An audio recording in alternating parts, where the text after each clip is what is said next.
Alhamdulillah, Allahumma salli wa sallim ala Rasulillah wa ala alihi wa sahbihi wa mawalah, amma ba'd. Allahumma anfa'na bima 'allamtana wa 'allimna ma yanfa'una wa zidna ilma. Ibu sekalian, kita sampai ke bab 190. Judul babnya adalah Babu man hajara akhahu sanah. Bab orang yang, bahasa Jawa aja ya, nyatru dulure setahun. Di situ apa terjemahannya? Ya intinya ini. Sudah siap? Ini bab-babnya itu juga hampir sama, nanti ke belakang itu mirip-mirip begitu. Sehingga keterangannya jangan banyak-banyak, pada intinya aplikasinya dalam hidup. An Abi Khurash Al-Aslami radhiyallahu ta'ala anhu annahu sami'a Rasulullah sallallahu alaihi wasallam yaqul. Dia mendengar Rasulullah sallallahu alaihi wasallam bersabda, "Man hajara akhahu sana."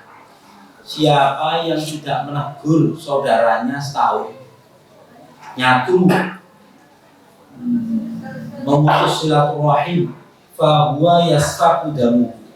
Dia seperti orang yang menumpahkan darahnya. Kalimat itu sebetulnya sebuah kalimat untuk menegaskan betapa buruknya hal itu. Hadis nomor 2. Anna Imran ibni Abi Anas haddatsahu anna rajulan min Aslam. Ada orang dari suku Aslam, ya Abu Khurash, yang diceritakan dalam hadis yang pertama tadi itu, min ashabin Nabi sallallahu alaihi wasallam haddatsahu. Satu di antara sahabat Nabi Muhammad sallallahu alaihi wasallam itu cerita ani Nabi sallallahu alaihi wasallam, dari Nabi Muhammad. Qala, dia bersabda, man hajarul mu'min. Kalau tadi akhohu, saudaranya, boleh saudara kandung, boleh saudara dekat atau apa. Kalau sekarang umum, siapa yang tidak menegur sapa atau nyatu orang mukmin sana setahun, kadami, itu seperti orang yang menumpahkan darahnya. Kembali lagi penjelasannya adalah betapa buruknya memutuskan persaudaraan. Itu Bapak Ibu. Lah otomatis aplikasinya dalam hidup adalah hal-hal yang membuat pemutusan silaturahim itu kita hindari. Apa sekarang? Jogo omongan, jaga budi pekerti, gak gampang komentari orang, baik di dunia nyata maupun di dunia. Karena kita sekarang hidup di dua alam semuanya, ya. Gak tahu betul, tapi statusnya terus. Bab ke 191. Babu al-muhtajirin, bab orang-orang yang saling tidak bertegur sapa. Ya kode sing senengane satu bab. Saya percepat saja. An Abi Ayyub, dari sahabat Abu Ayyub Al-Ansari, masih famili Rasulullah dari pihak ibu, dikuburkan di bawah dinding Konstantinopel, Turki sekarang. Anna Rasulullah sallallahu alaihi wasallam qala, Nabi bersabda, la yahillu li muslimin, tidak halal bagi seorang Islam, seorang muslim, ayyahjuru akhahu fawqa thalathati ayyam. Dia tidak menegur saudaranya lebih dari 3 hari. Yaltaqiyani fayaridu hadza wa yaridu hadza. Ketika saling berjumpa, saling menghindar, yaitu memang dampak nggak cocok itu. Wa khairuhuma alladhi yabda'u bisalam. Yang terbaik di antara keduanya adalah yang lebih dahulu mengucapkan salam. Masih hampir sama hadisnya, Nabi bersabda, la yahillu li muslimin yusarimu musliman fawqa thalathati ayyam. Tidak halal seorang muslim, yusarimu itu tukaran, nungkari. Apa ya nungkari? Nungkari saudaranya lebih dari 3 hari. Fa innahuma ma sarama fawqa thalathati layalin fa innahuma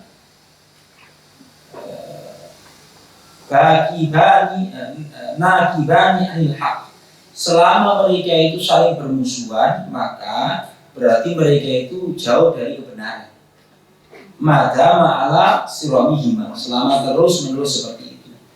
Wa inna awwalahuma fa'ian yakunu kafaratan lahu. Apa ini ya? Cetakannya kok ada jelas.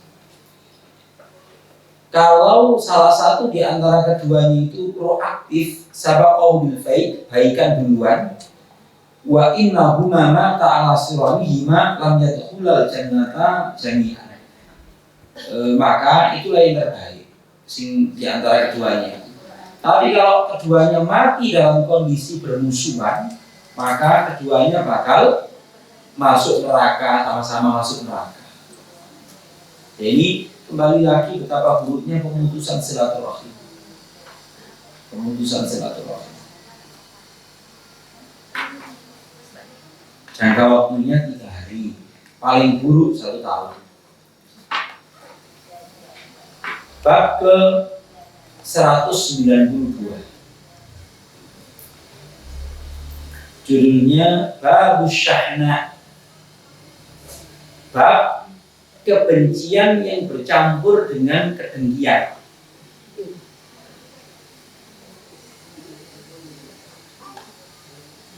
Permusuhan atau kebencian yang bercampur atau penyakit komplikasi dengan kedengkian. Hadisnya itu umum. Dari sahabat Abu Hurairah radhiyallahu ta'ala anhu, Rasulullah sallallahu alaihi wasallam bersabda begini: La tabaghadu, jangan saling benci. Wala tahasadu, jangan saling dengki. Wa kunu ibadallahi ikhwana, jadilah Anda orang yang seperti bersaudara. Pada pertemuan yang telah lalu saya menjelaskan, orang yang bersaudara itu begitu menginginkan kebaikan untuk saudaranya. Lek dia seneng pendapatannya meningkat, kendaraan tambah api, omai tambah api, itu malah seneng. Itu bersaudara itu gitu. Lek dia sakit, ngamar, kita itu bersedih. Lek vonis penyakit yang menakutkan, ya kita malah sedih, boleh obat dan sebagainya. Bersaudara itu gitu. Lah, bisakah? Itu PR masing-masing. Sehingga masing-masing orang itu harus menilai dirinya. Anda ini dalam posisi keluarga itu tua dan dituakan atau tidak. Kalau Anda posisi tua dan dituakan, maka yo ucapannya lebih terjaga. Pinter nyerawungno adik-adik, bikin jamuan makan sing sering. Gitu. Terus ojo senengane ngeblok-ngeblokan. Bolo adik ipar nomor sekian, gak bolo karo iki. Jangan begitu. Ini saya lihat ada tipe-tipe kakak itu menjadi katalisator adik-adiknya. Gitu. Lu pinter. Jadi dalam posisi keluarga Anda itu ya ada juga begini. Saya takziah di rumah seseorang. Baik ya Ustaz. Salam pinter masak, omahe ombong, perabote lengkap. Biyen zamane baik iki sore. Undangan mantok wis kowe. Lho ini asli loh. Ini asli. Rumahnya itu luasnya 1.500. Di Surabaya, nyanyi Surabaya. Saya nggak mau bicaranya untuk salah-salah dulu. Itu ketika saya takziah begitu, ngomong begitu. Ya sepupunya Mindoane itu ngomong begitu. Salam baik, jadi pinter masak, perabote iku lengkap terus omahe ombo. Jadi undangan mangan tok wis dulu-dulu iki. Nah, Anda itu seperti itu atau tidak? Loh, maksud saya, zaman sekarang, ya Bapak Ibu, saya lagi lihat buku judulnya Manusia Ide di Isor Dewe perpustakaan saya.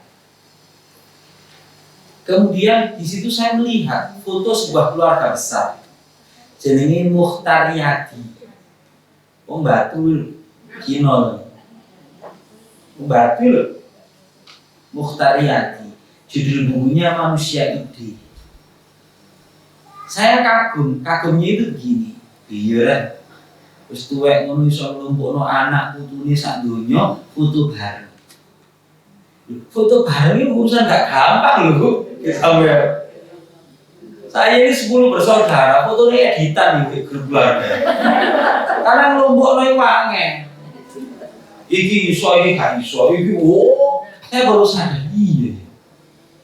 Lah sing ana sing di Amerika, ana sing di Eropa, ana sing di Cina. Iki nglumpukane gak gampang lho. Dan taruhlah gampang, belum tentu gelem lho. Gitu loh. Siapa sing di foto keluarga? Ibu ya. Jadi silakan gerayai jidoke dewi-dewi. Keluarga kita itu iso ndak guyub seperti itu. Ya. Sekarang mulai gara-gara foto itu saya seneng foto, biar gak seneng foto. Foto. 2 pekan yang lalu seluruh anak saya hadir semuanya. Jarang lagi gak foto. Mari mulai lah mikir terus. Lah, lagi gak foto. Gitu, gak gampang ternyata. Sulitnya luar biasa. Saya itu jadi tahu. Iso foto bareng lek di rukun. Ya, yang berikutnya, wa Nabi Hurairah radhiyallahu ta'ala anhu an Nabi sallallahu alaihi wasallam qala tajidu man syarrun nas yaumil qiyamah. Kamu tahu enggak manusia yang paling buruk nanti pada hari kiamat di sisi Allah, indallah. Siapa itu? Dzal wajhain. Orang yang punya 2 muka. Bahasa modernnya hipokrit, bahasa agamanya munafik, cara wayangi, mencoro putra, mencoro putri. Gitu. Ya. Alladzi ya'ti haula'i biwajhin wa haula'i biwajhin. Dia datang ke sini ngomong gini, ke sana ngomong gini. Jadi tidak punya keteguhan dalam bersikap. Elek, iki bahasanya Indonesia ini para petualang politik.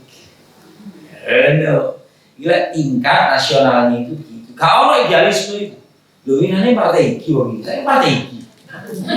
Iki belani kepentingan rakyat, teko belani kepentingan umat atau umatan wahidah bojone. Gitu. Begitu. Jadi kalau idealisme ini, Anda tahu Mbak Maimun Zubair? Kalau anak foto di truk-truk itu. Ya, zaman Mbak Maimun Zubair itu belum terkenal, kayaknya seru sih. Kayak, karena sejak kecil itu, ya sering dijadulin gitu. Ya. Jadi beliau itu sedari awal partainya nggak tahu ganti sampai tua. Ya PKB, P3, ya. Gitu ya. Nah, pernah ganti karena memang beliau bukan petualang politik. Lah sing iki biasanya muncul berdosa muka itu ya karena petualangan politik itu tadi. Hak idealis. Naudzubillah. Tapi Bu, di dalam struktur keluarga kalau ada tua dan dituakan, yaitu tadi menghadapi dulur sing iki gak cocok karo iku, ya kudu pinter-pinter mengelola emosionalnya. Iki kabeh kok apike kabeh, berharap nabi kabeh. Gitu. Ini bukan bermuka 2, tapi apa amrih rukune dulur itu. Gitu. Ya. Yang berikutnya, hadis nomor 3 di dalam bab ini. Wa Nabi Hurairah radhiyallahu ta'ala anhu qala Rasulullah sallallahu alaihi wasallam iyyakum wadh-dhanna. Hati-hati kalian dengan prasangka. Fa inna dhanna akdzabul hadits. Karena prasangka itu adalah seburuk-buruknya ucapan. Bismillah. Ibu-ibu, subuh tadi saya ditanya waktu pengajian, Ustaz, bagaimana masjid saya itu rata-rata wongnya S1, S2, S3, tapi gak tekor masjid itu mesti masbuk. Kan kalau hubungannya pertanyaannya S1, S2, S3 kalau masbuk itu apa? Artinya beliau tidak terima pendidikannya dulu kok senengannya teko mesti ngereni doa soal itu ya apa sih gitu loh. Padahal ya cinta agama kan loh bu, cobalah dipikir, orang enggan ke masjid, orang kadang-kadang datang itu belakangan kalau ke masjid, itu kan faktornya banyak. Sing duwe anak kecil kepingin gugal kok mepet-mepetnya berangkatin ngenteni komat ono gitu. Kayak gitu deh. Orang sing iki dina Jumat tuh. Rakaat pertama alif lam mim as-sajdah 3 halaman. Rakaat keduanya al-insan 2 halaman 5 halaman. Oh sing paling akhir rakaat kedua sampai bisa ngene dowo iku. Ada begitu. Ngono deh. Ya. Sing mantuk pengalaman di bidangnya. Para ya Mas kalian. Ada orang begitu juga, gitu loh. Ada orang menegur saya, seorang guru besar. Murid-muridnya sama juga iman bojok tuh, lihat khataman gitu, boleh sholat menurut saya. Tuh, ya. Sederhana, kenapa? Karena beliau adalah the Lord of the Ring. Tas jantungnya dipasang ring. Nah, iso tahu, gitu loh bu.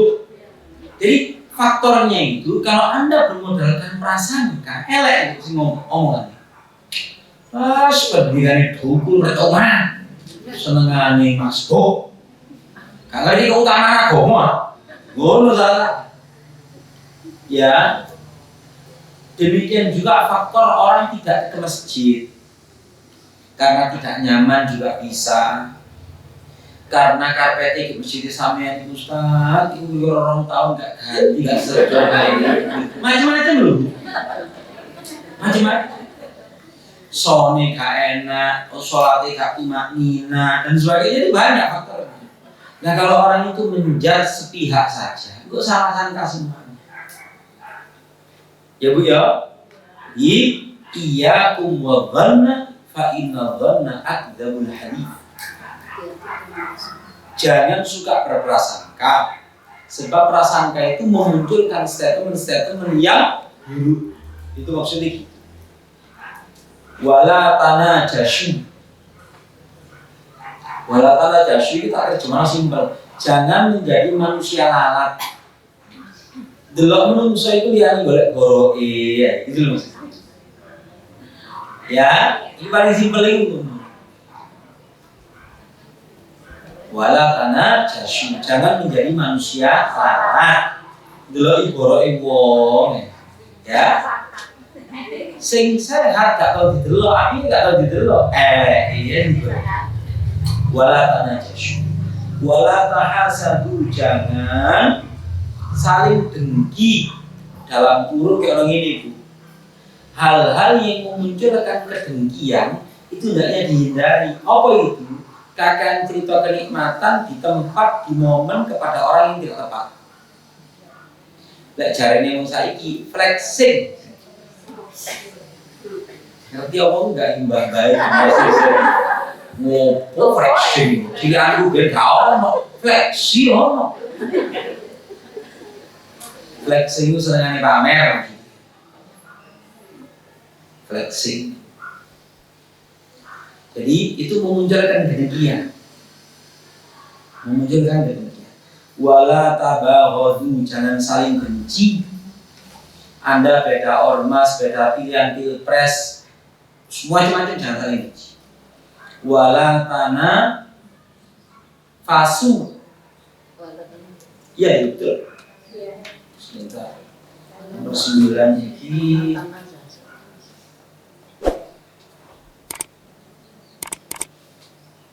Di situ terjemahkan apa? Kalau tanah fasu itu dalam konteks positifnya, wala tanah fasu itu adalah lomba api-apian. Dalam surat Al-Mutaffifin, wa fi dzalika falyatanafasil mutanafisun. Kepada kenikmatan surga itu hendaknya berlomba orang yang senang berlomba-lomba. Kalau di situ dalam konteks negatif, wala tanafasu itu ojo jor-joran. Tapi sing elek.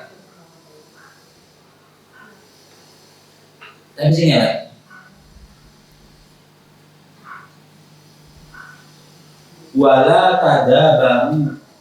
Bahasa Jawanya enak, ojo unggur-ungguran. Wala tadabaru itu jangan saling membelakangi. Wa kunu ibadallahi ikhwana. Jadilah Anda orang yang seperti bersaudara. Ibu-ibu ana wong apik, wonge ya roman. Wonge ya sangat cinta agama, ya sangat cinta Quran. Ya. Tapi tabiatnya itu lek ngomong kasar. Lek kadung karepe lek gak dituruti pure. Padahal dia hidup di masyarakat, gitu. Pari bahasane keset iki wae diganti. Jadi takbir sing liyane oka, iki saknya. Cuman beliau enggak cocok. Ya, serba gak cocokan kabeh. Lama-kelamaan tabiat kakunya itu kan terbaca oleh banyak orang. Dan beliau seperti Gana Konconi. Apa dampaknya? Lu kendati itu rumahnya depan masjid itu akan menjadi masjid yang dihindari sama beliau. Karena terlalu kaku di dalam bersikap. Gitu. Jadi kabeh itu dikongkon apa jare karepe gak cocok merek iki diganti tanpa pengetahuan yang lain, gak dimusyawarahno. Sopo ae kok digawe. Ana wong sikile iku gak lurus waktu atine takbir dikomentari. Iki tak critani sampeyan.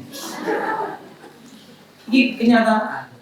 Ana arek nom-noman salat di masjid kaosan dikomentari jadi gak sopan mengira. Gak iso berpikir sing ngene gak iso ya. Datang-datang mahasiswa ke masjid, masuk kaos. Gak mikir ngono. Begitu. Jadi pikirannya masih enggak. Sikil kayak upacara bendera ini sampean. Ini lek sholat kudu. Loh, saya jadi berpikir sampean biyen iku mulai sholat jangkep iku kapan? Sampean mulai pencerahan umur 38. Sampean gak delok biyen umur selawe itu ya apa? Sholatnya gak jangkep. Lah sekarang itu memaksa anak SMA dan SMP itu seperti itu. Begitu. Lah, pengajian-pengajian yang mengoreksi sikap beliau itu gak pernah dihadiri. Akhirnya begitu, ngado-ngado. Aku ya kadang-kadang, ya apa sih? Runyam ini itu selama-lamanya ya. Menjauh. Inilah yang saya kadang-kadang khawatir. Sikap ekstrim di dalam beragama itu kadang-kadang malah menjauhkan banyak orang dari agama. Ibu ya, itu hati-hati loh ya. Anda ini orang yang suka pengajian, ya kudu tetap cinta ambek tonggoni, ya api serawu ambek tonggoni. Oke ya? Pencerahan luar biasa. Tapi terus menurut saya, pencerahan digunakan untuk mengoreksi orang lain, tapi tidak untuk diri. Runyam jadi. Yang berikutnya.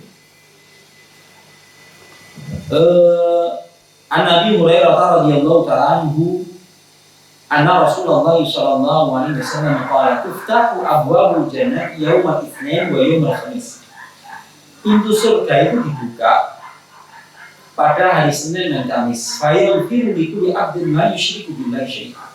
Bakal diampuni setiap hamba yang tidak menyekutukan Allah dengan sesuatu apapun, illa rajulun kana bainahu wa baina akhihi syahna, kecuali seseorang yang antara dia dan saudaranya ada permusuhan dan dipelihara permusuhan ini.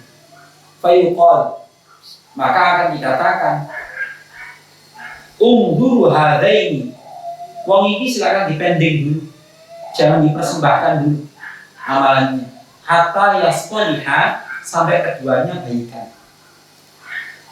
Ini tidak bisa tekstual, kembali lagi katakanlah ada sesuatu yang menyebabkan seseorang itu tidak bisa mau titik temunya. Saya kemarin ngambil contoh siapa, masih ingat Bu? Nabi Musa, Nabi Khidir. Seeleng. Anda semuanya kan ahli surat Al-Kahfi semuanya. Ya kan? Pada satu titik setelah berjalan bersama, maka kemudian Khidir mengatakan, hadza firaqu baini wa bainik, sa'unabbi'uka bita'wili ma lam tastati' alaihi sabra. Ini adalah perpisahan antara aku dengan engkau. Aku akan mengabarkan kepadamu sesuatu yang engkau tidak bisa bersabar atas hal itu. Katanya Syekh Ja'far Al-Hawa, ono kalane wong api ambek wong api itu gak ono titik temu ya. Gitu loh. Karena disiplin ilmu yang berbeda, kadang-kala cara pandangnya juga berbeda. Kemampuan mengkomunikasikannya juga tidak ada. Karena titik temu. Terus akhirnya ya apa? Supaya menyehatkan, ya gak ketemu itu lebih. Bahasanya ada nomor apa Bu? Loh, tak kalau butuh nih. Itu jenenge aku mau ikut toksik. Maksudnya beracun. Itu ya, ada kalanya nih. Ada kalanya. Jadi ketidakhadiran seseorang di pengajian seorang ustadz itu belum tentu dia tidak suka. Ya, aku belum butuh ilmu itu. Bapak aku balik ke uang itu terus mesti ngeluh. Oh, no, nih. Aku loh, rebel, ngeluh. Aku rasa tiane. Jadi kalau ya. Karena obat pusing itu ya ono Mixagrip, ono Bodrek, namanya macam. Ono obat itu situ turu. Gitu loh ya. Ya, ini supaya tidak saklek. Oh, ini biomuni dinamis. Nah, yang berikutnya. Sekarang Abu Darda cerita. Ala uhadithukum bima huwa khairul lakum minas sadaqati wassiyam. Mau enggak aku kabarkan kepada kalian dari Abu Darda sesuatu yang lebih baik pahalanya daripada sedekah dan puasa?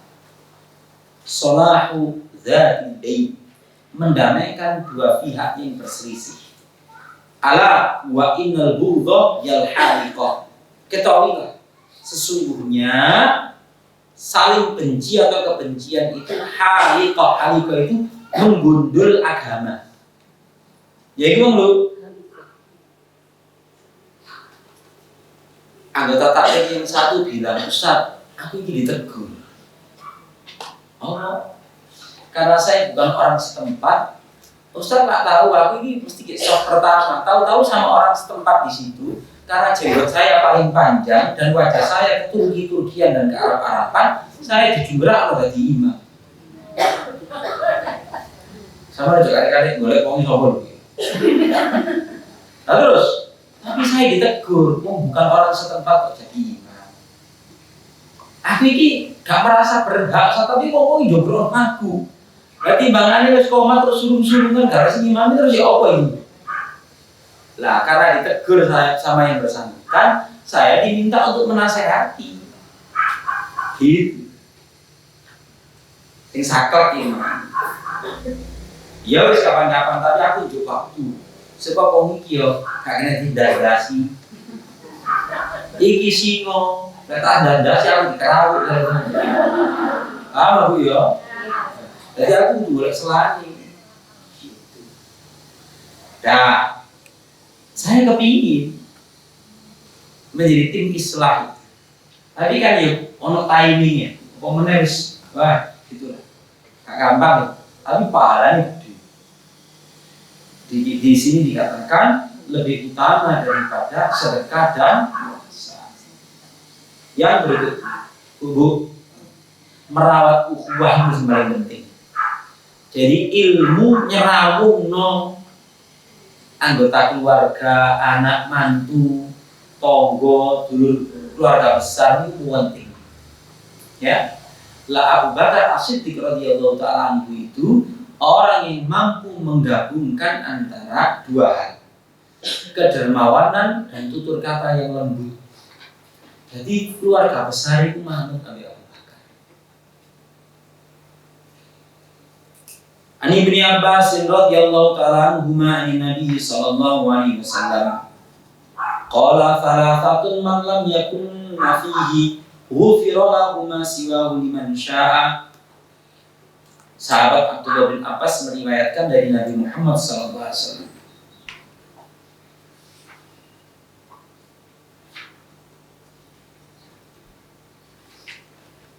Siapa yang memiliki tiga sifat ini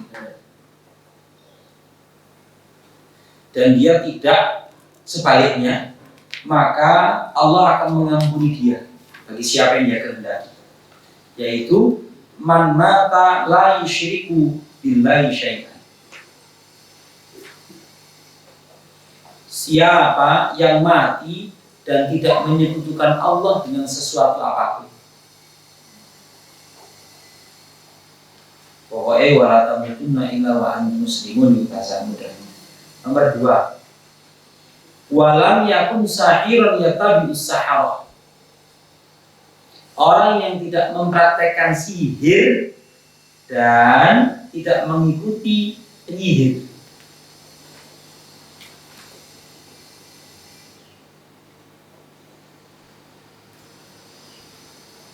Anda nggak berpotensi begitu. Saya itu kadang-kala ya rotok geli di perkantoran itu, terutama komunikasi ibu-ibu. Saya ini ojo-ojoan. Dari ojo-ojoan itu nanti cinta ditolak bukan bertindak. Ya padahal harus dibujuk. Ya Bu ya. Saat ini bingung ngatanya cerita direkam. Nah, apa? Pokoknya ini ya. Saya tanya ke ibu-ibu di kantor itu. Tamani nopo, niki lo Ustaz. Terus satu orang saya dengar, sampai petai dukun di batu, di cedek bandara, di biru kape ibu di kantor itu. Iya. Tadi ono ya sisi kehidupan begitu kan. Ya, kalau Anda pengajian kalau madok aku harus. Ya. Terus pokoknya ini jangan mempraktekkan sihir, jangan datang ke dukun, apalagi di Indonesia itu dukun, ustadz, paranormal, wong pinter itu gak ono batasan. Ya, kira-kira mau ke S3 itu pendidikannya pinter apa enggak? Lalu yang S3 bikin rumahnya cepat laku tuh kalau pinter kan dukun. Ya Allah sampai. Lah saya di TV kuncinya kok. Gini.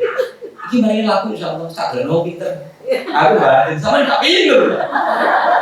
Lah sama sekolah di dunia sentek. Begitu.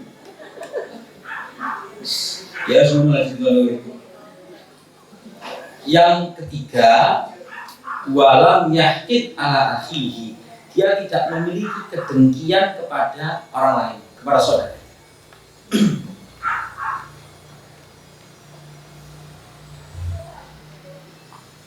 Ini ceritanya kayak ini. Betapapun, pokoknya hal-hal yang menyebabkan kedengkian itu muncul, itu hendaknya preventif. Ya flexing tadi itu kuncinya kalau sekarang.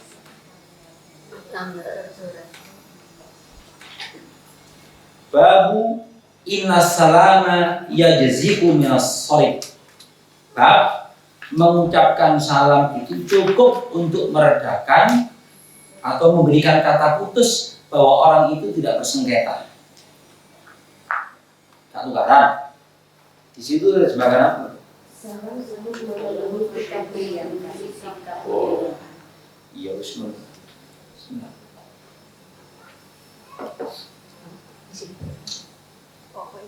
Annahu sami'a Abu Hurairah radhiyallahu ta'ala anhu Maula ibni Ka'ab al-Madhaji an abihi, yang mendengar sahabat Abu Hurairah mengatakan, Sami'tu Nabiya sallallahu alaihi wasallam yaqul,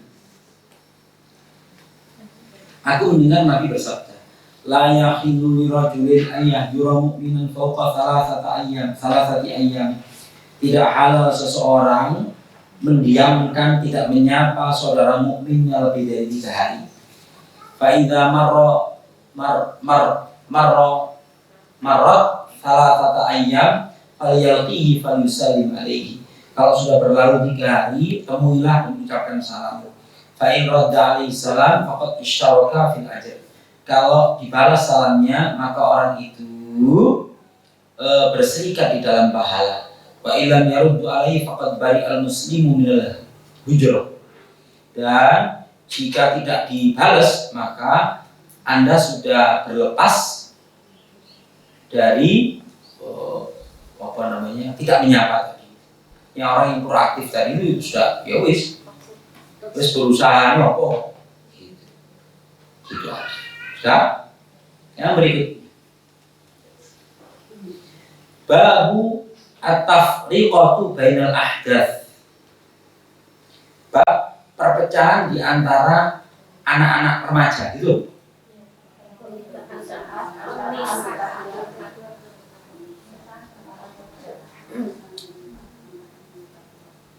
Enggak kalau di sini. Kalau di sini enggak, di dalam syarahnya itu al-ahdath itu bisa artinya teks sesuatu yang baru juga bisa. Al-ahdath itu di sini ay hadits sin, orang yang masih remaja. Al-ahdath itu juga bisa kejadian-kejadian yang masih aktual, tasa. Itu maknanya itu banyak. Tapi di dalam konteks ini adalah babu at-tafriqatu bainal ahdath itu adalah munculnya pertikaian kanggo di komunitasnya anak-anak muda. Maksudnya Arema kalau bonek itu contohnya. Lah nom-nom ya. Kula langsung urus sakit gak kamu itu. Lah ngono. Di sini begini. Wa an Salim ibni Abdullah an-Nabihi. Salim ini putranya Abdullah. Abdullah ini anaknya Umar bin Khattab. Karena Umar yaqulu li banihi, adalah Umar bin Khattab itu berkata kepada putra-putranya, anak-anaknya, idza asbahtum fatabaddadu. Kalau kalian itu sudah beranjak menuju kedewasaan, fatabaddadu, maka berpisahlah. Wala tajma'u fi darin wahidah. Ojo manggen di satu rumah bersama-sama. Fa inni akhafu alaikum an taqatu. Saya khawatir kalian akan saling memutuskan silaturahim. Au yakun bainakum syar, atau terjadi sesuatu yang buruk di antara kalian. Lagi sama Nabi. Kalau ini rumah induk gedene 2000. Anake 8. Anak pertama ambek bojone manggen di kamar iki. Anak kedua manggen ambek bojone kamar dulu. Terus pokoknya terus jadi siji. Jadi satu keluarga, satu rumah itu, tapi kepala rumah tangganya ono 5. Kira-kira potensi konflik tinggi enggak? Urusan jeding, urusan pawon, urusan listrik, urusan wifi, so kira-kira ya. Dan Anda lihat gejala kalau punya anak, mobil saya lah terus gede, Tapi arek itu tambah gede SMP ngono. Kayak mlebu mobil iki wilayahku.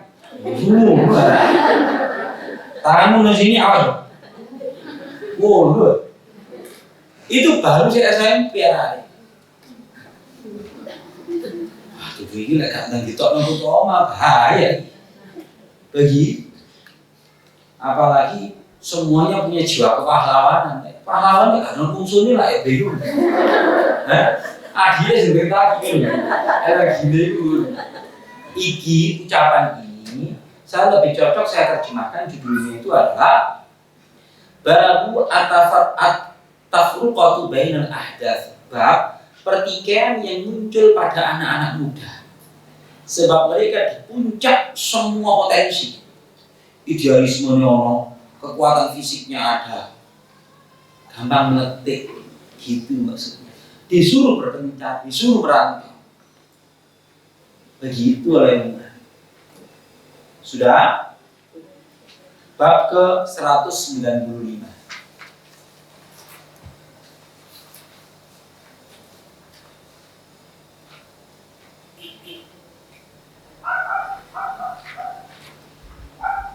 Bab ke 195. Anna Wahab ibni Kaisan akhbarahu wa kana Wahab adraka Abdullah bin Umar radhiyallahu ta'ala anhu. Wahab bin Kaisan ini termasuk yang menjumpai Abdullah bin Umar, putranya Umar bin Khattab. Anna bin Umar ra'a ra'iyan wa ghanaman fi makanin nasyahin. Wa ra'a makanan amsalahu minhu faqala wayhak ya ra'i hawilha. Ini judul babnya enggak baca ya. Babu man asyara ala akhihi wa illam yastashrahu. Bab orang yang ngajak musyawarah orang lain meskipun dia tidak diminta pendapatnya gitu.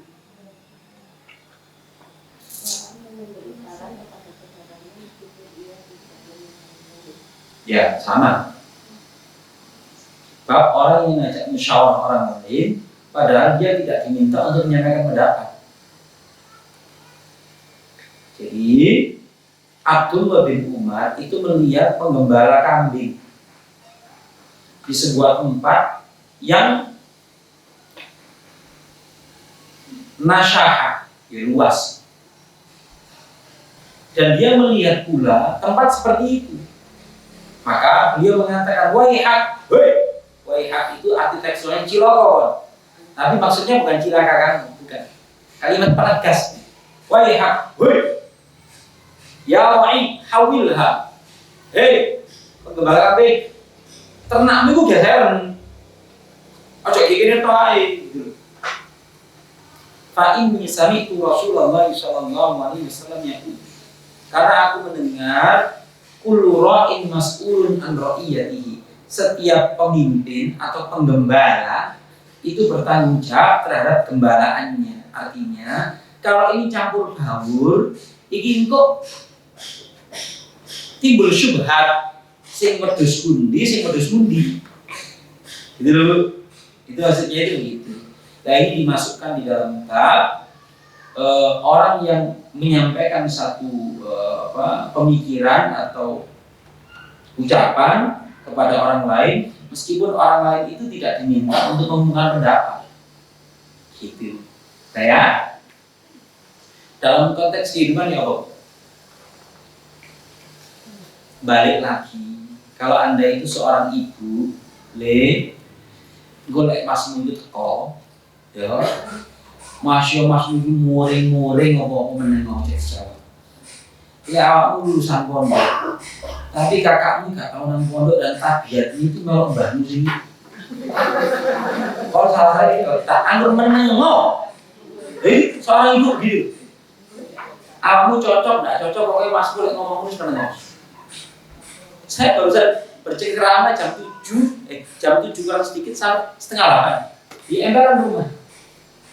Waduh, kalau kakak saya ini datang, mama sudah bilang ke saya, apapun kamu mau dikritik, mau apa, pokoknya dia. Sebab mamanya gak nyelai kakak si model, gak menyelai, sudah biarkan gitu. Nah ini sifatnya preventif. Seorang ibu yang bersikap kayak Abdullah bin Umar, daripada timbul percekcokan, sudah kamu dengan pemikiranmu, kakakmu dengan pemikiran gitu. Ya kode-kode pikir sama-sama baiknya. Cuman kakaknya ini modelnya, yo saya ini ya ada namanya penyakit sindrom kakak tua. Jadi bahasa dewi sama percaya kan? Sindrom itu burung kakak tua ya. Sindrom kakak tua. Ya apa? Ya. Namanya sindrom kakak. Saya ini produsen kata-kata. Nanti Anda sendiri yang statusnya sebagai kakak yang tertua, tidak akan sadar kalau Anda itu seperti itu. Aku yang bunuh dah. Iya, sama siapa yang gelem? Suwe-suwe ada sama ya. Good. Kabel lah main kabel sama ngomong. Iya. Babu mangkariya amsalasu. Bab orang yang tidak suka perumpamaan-perumpamaan yang buruk gitu. Iya.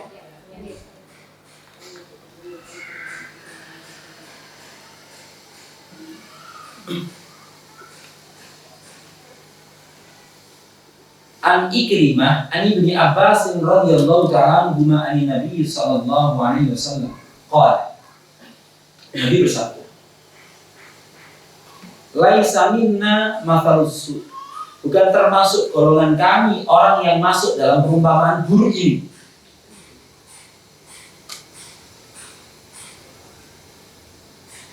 Nabi melanjutkan, al-aidu fi hibati. Orang yang meminta kembali apa yang telah ia berikan.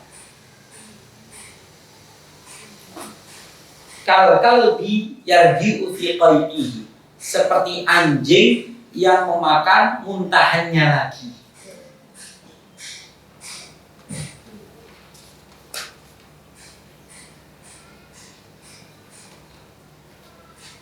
Ibu-ibu, Nabi Muhammad itu orang yang tidak suka bikin perumpamaan kasar, kecuali kepepet. Di dalam Al-Quran, amsal itu dibikin untuk mendekatkan orang pada pemahaman. Kebetulan kemarin sore saya menugaskan santri-santri untuk bikin ringkasan buku judulnya Al-Amsal fil Quran. Ada 38 permisalan di dalam Al-Quran. Kalau Anda ingin memahaminya, di dalam surat Al-Ankabut ayat yang ke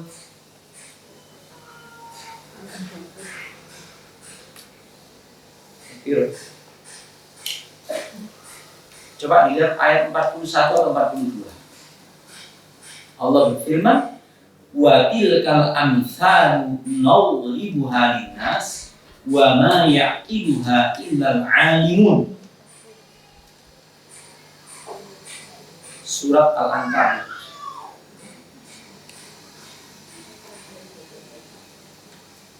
ayat berapa?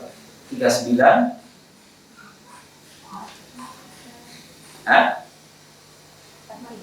43 bunyinya, wa tilkal amsal, itulah perumpamaan-perumpamaan nadribuha linnas. Kami bikin perumpamaan itu untuk umat manusia. Wa ma yaqiluha, tidak ada yang memikirkannya illal alimun, kecuali orang yang berilmu. Kecuali orang yang berilmu. Ibu-ibu, perumpamaan itu dalam rangka memudahkan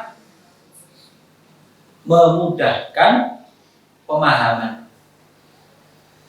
Itu ungkapan dalam Al-Quran. Seorang ibu yang penuh kasih sayang mau memberitahu putranya yang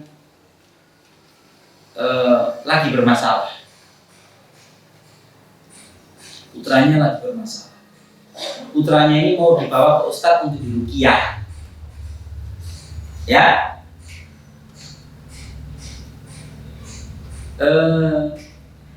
sang anak membantah, mau lalu aku penggaweane maca Quran kok rupiah. Ya, jawaban sang ibu ini bagus bagi saya. Loh, itu kayak wong kelilipan ngono lho. Awakmu kayak wong kelilipan ngono. Lah wong kelilipan ku sing nyebul kudu wong liya. Gak bisa disebul dhewe. Sama, kalau Anda itu lagi butuh di rupiah, ya gak bisa rupiah dhewe ya. Kayak wong kelilipan nih, mosok wong kelilipan nyebul pribadi dhewe. Paham ya? Nah, perumpamaan itu dibikin untuk memudahkan ditangkap oleh audiens. Nabi juga begitu. Perumpamaan orang yang meminta kembali harta yang sudah diberikan itu seperti anjing yang memuntahkan sesuatu kemudian dimakan lagi. Tapi ini ditempatkan di dalam bab orang yang enggan bikin perumpamaan yang buruk.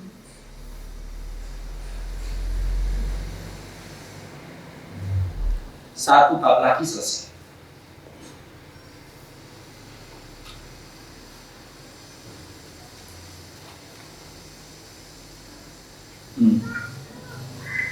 Babu ma dzakara fil makri wal khadi'ah. Bab sesuatu yang disebutkan termasuk makar atau tipuan hidup. Gimana? Makar dan tipu daya. Wa Nabi Hurairah radhiyallahu ta'ala anhu qala Rasulullah sallallahu alaihi wasallam al-mu'min, orang mukmin itu ghirrun karibun, adalah orang yang diterjemahkan apa ghirrun di sini? Anda tahu ghirrah? Wong iki lho ghirrah luar biasa. Jadi saya ini heran kok ghirrah itu diterjemahkan semangat ini ya oke. Ghirrah itu arti tekstualnya itu cemburu. Kenapa orang cemburu itu disebut semangat? Karena kalau orang itu dilanda kecemburuan itu pasti semangat. Orang itu punya kecemburuan agama. Kalau sampai agamanya itu dihina, maka timbul semangat. Jadi ghirrun itu arti tekstualnya itu adalah cemburu. Di sini terjemahkan apa? Lugu. Kalau saya menerjemahkan itu apa anani? Karimun mulia. Bahasa modernnya, wong mukmin itu orangnya apa adanya, tidak manipulatif.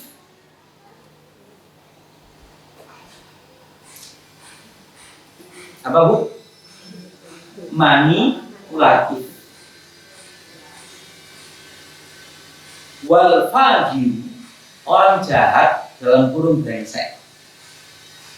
Khibbun laibun, suka menipu dalam kurung manipulatif. Laibun, lagi tercela.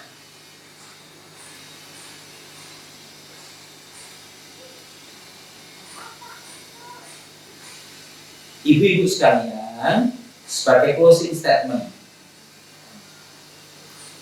ada penyakit kuno pada zaman Nabiullah Yusuf alaihissalam yang melanda masyarakat sekarang karena terlalu banyak bermedsos, yaitu namanya penyakitnya dalam dunia modern namanya NPD, Narcissistic Personal Disorder. Orangnya manipulatif banget. Dia sebagai pelaku iso diberitakan sebagai korban dan sebaliknya. Oke, namanya NPD, dan para sarjana psikologi itu sampai sekarang belum menemukan obatnya. Belum menemukan obatnya.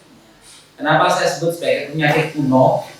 Karena Nyonya Al-Aziz yang menggoda Nabi Yusuf itu seperti Nah di dunia modern sekarang ini, Anda ketikkan aja YouTube. NPD itu penyakit yang melembaga di kalangan para elit. Tapi sekarang, ya gara-gara bermedsos itu muncul. Ya, jadi orang mukmin itu lugu, mulia apa adanya. Orang buruk itu khibun, manipulatif, laimun, elek perilaku. Wallahu a'lam bishawab. Bab musibah, bab mencela atau senengane ngilokno pertemuan berikutnya.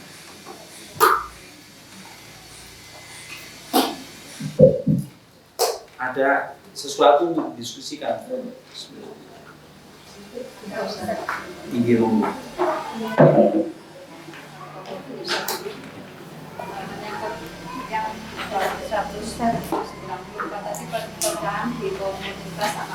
Ya. Minta nasihat kepada Ustaz untuk menasihati anak kita yang sekarang beranjak usia 17, masa-masa apa yang bisa beranjak dari remaja ke dewasa. Apa yang kita perbanyak nasihatkan kayak jangan-jangan. Sudah. Bismillahirrahmanirrahim. Bagaimana mendampingi anak-anak remaja pada era sekarang? Saya juga lagi menghadapi anak-anak seusia mereka, ya.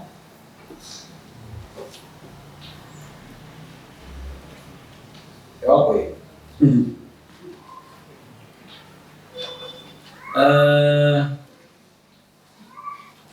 Mengacu kepada hukum Islam, pendefinisian masyarakat modern yang cenderung keilmuannya berbasis orang barat membagi tahapan manusia itu sudah salah. Akarnya di sini. Contohnya ini, walah gak apa-apa salah, jadi si nol. Walah gak apa-apa anarkis pun menjadi hari nol kayak umum. Lah di dalam Islam itu manusia itu cuma dibagi dua, balik kalau gulung balik. Lek wis balik itu argo kehidupannya jalan. Dia dituntut pertanggungjawaban. Boleh. Lek gulung balik ya gak diminta pertanggungjawaban. Ada dua istilah yang melekat di dalam fikih Islam, akil balik. Ada orang yang akil baliknya itu bersamaan. Ada orang ya baliknya wis umur 14, akilnya tanggung jawab kepada dirinya baru muncul umur 28. Kenapa?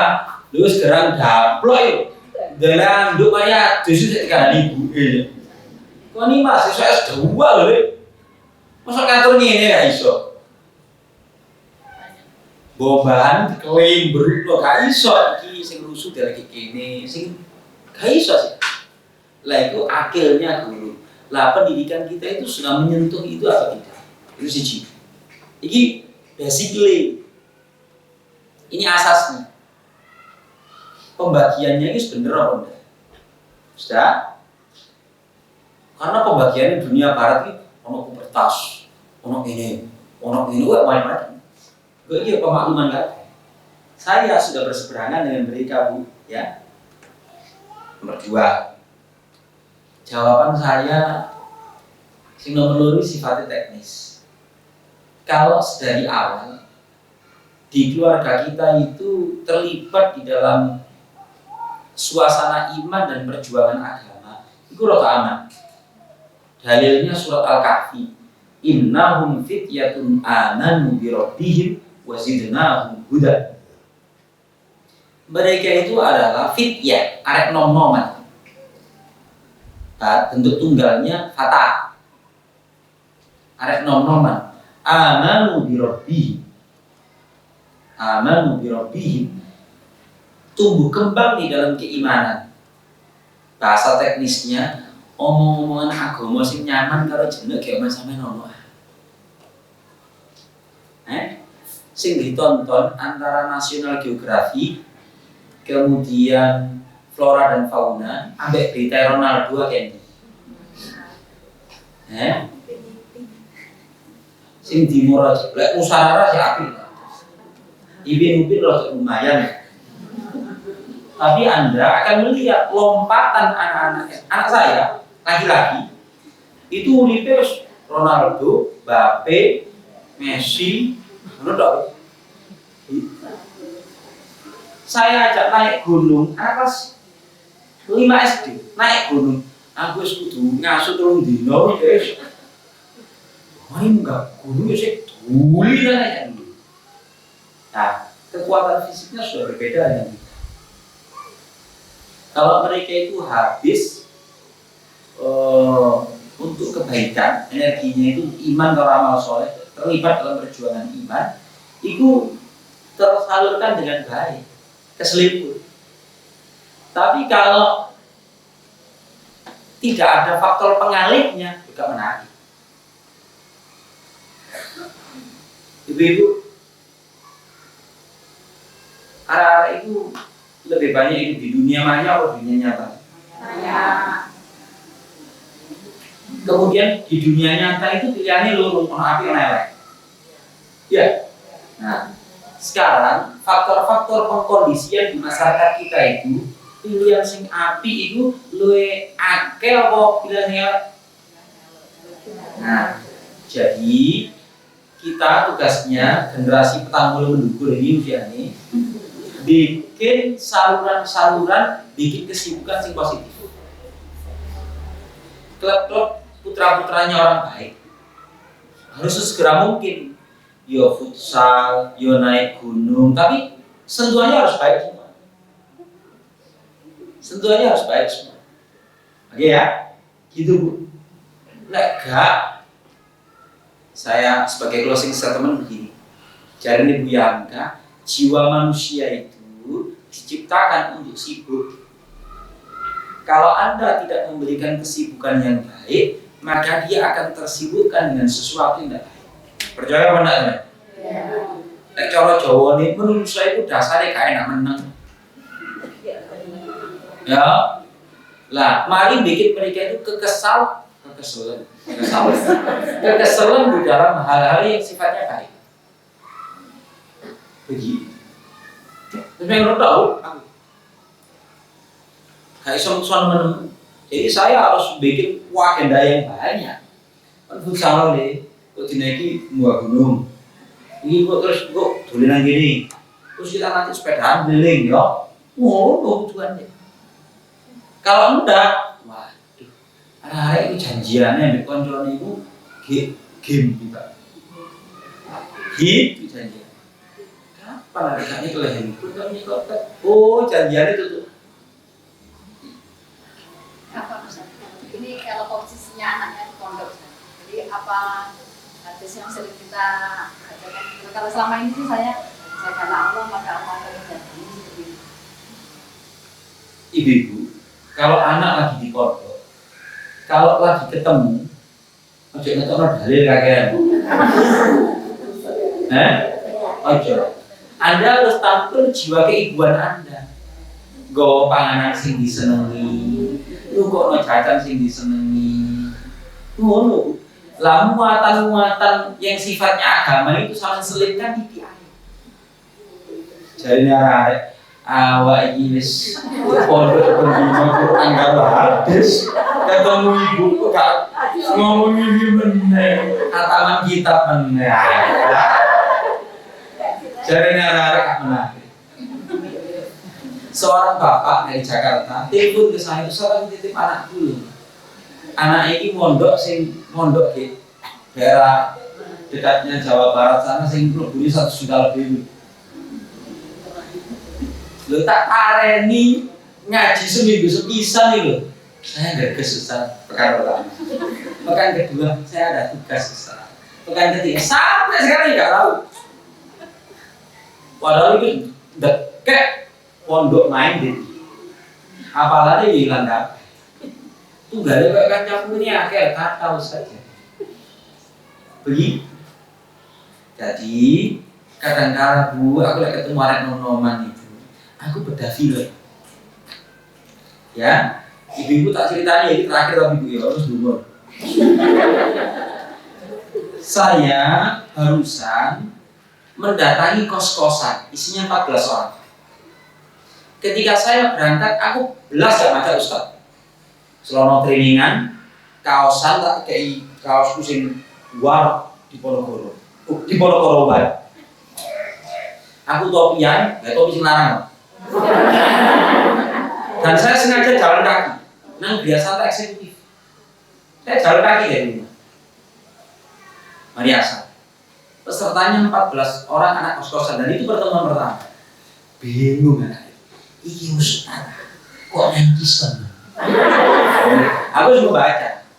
Pertama saya kenalan. Dari mana Mas? Lumajang. Dari mana Mas? Balikpapan. Dari mana Mas? Semarang. Dari mana Mas? Magelang. Dari mana Mas? Bogor. Dari mana Mas? Bekasi. Dari mana Mas? Tangerang dan seterusnya. Tanya nama, bapak kerja apa, anak keberapa dari berapa bersaudara. Jawab. Pada selingan-selingan itu, sama itu saya mau komentari, tapi saya kaitkan dengan film yang terupdate. Saya mau memasukkan saya mau memasukkan nilai moral namanya bakti kepada ibu bapak. Wow, sampean iki pokoke gelem ngamalno film How to Make Million Before Grandma Dies. Anda sudah nonton film itu atau tidak?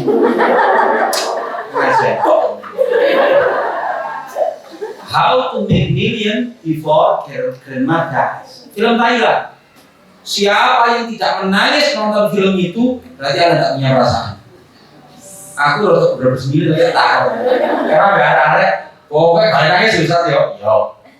Saya nonton di Grobisku. Jarinya ada ibu main terus, wah itu Ustaz.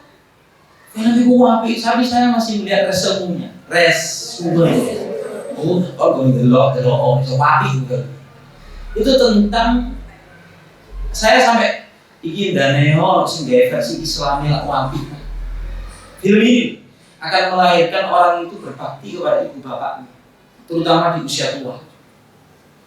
Di mana orang tua itu butuh eksistensinya itu masih dipandang sama anak-anaknya. Di tengah kesuksesan yang diraih oleh anak-anaknya. Ya paling tidak sepekan sekali ngajakin sarapan. Ini kalau dalam itu wah orang komentar. Kayak kamu sudah pernah nonton film yang mana?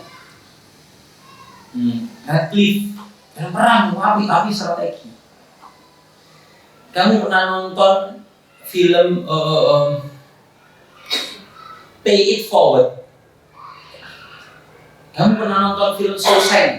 Film-film berkualitas. Kamu pernah nonton film Castaway ya? Kalau film tentang NPD tadi, NPD, ada film bagus namanya Gone Girl.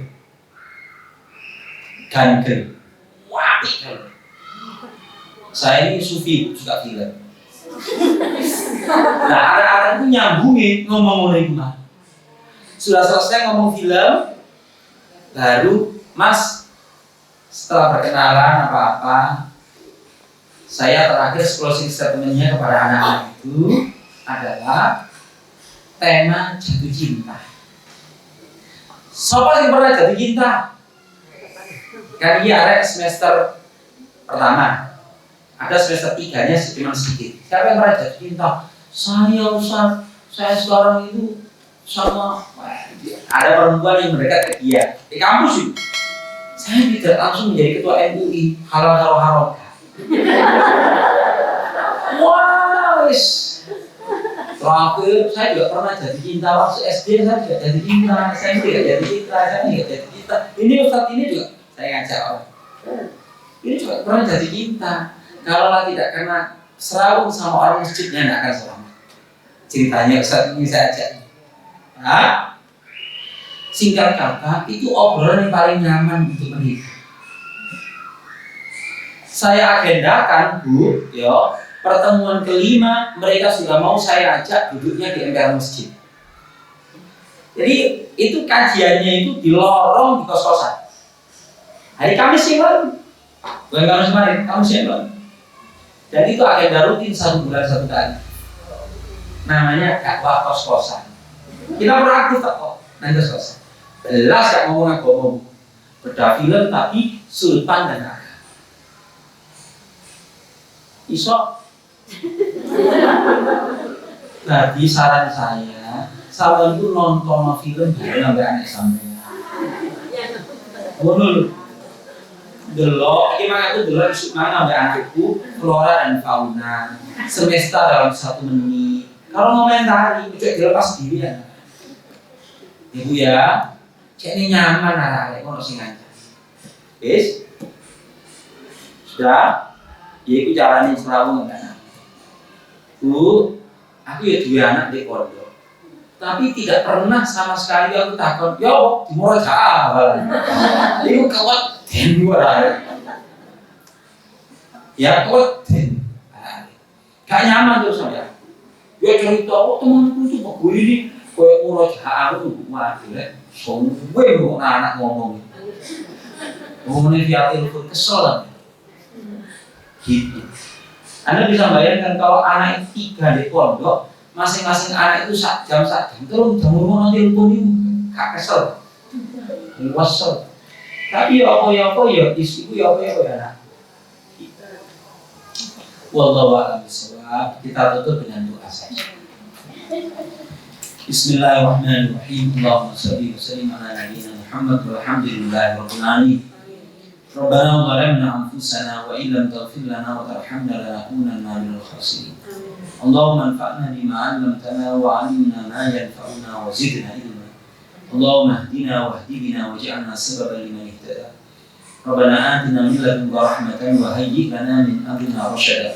Rabbana hab lana min azwajina wa dhurriyyatina qurrata a'yun waj'alna lil muttaqina imama. Rabbana atina fid dunya hasanah wa fil akhirati hasanah wa qina adzabannar. Wa sallallahu alaihi wa sallam. Subhana rabbika rabbil izzati amma yasifun. Wa salamun alal mursalin walhamdulillahi rabbil alamin. Wa afu minkum. Wassalamu alaikum warahmatullahi wabarakatuh. Waalaikumsalam.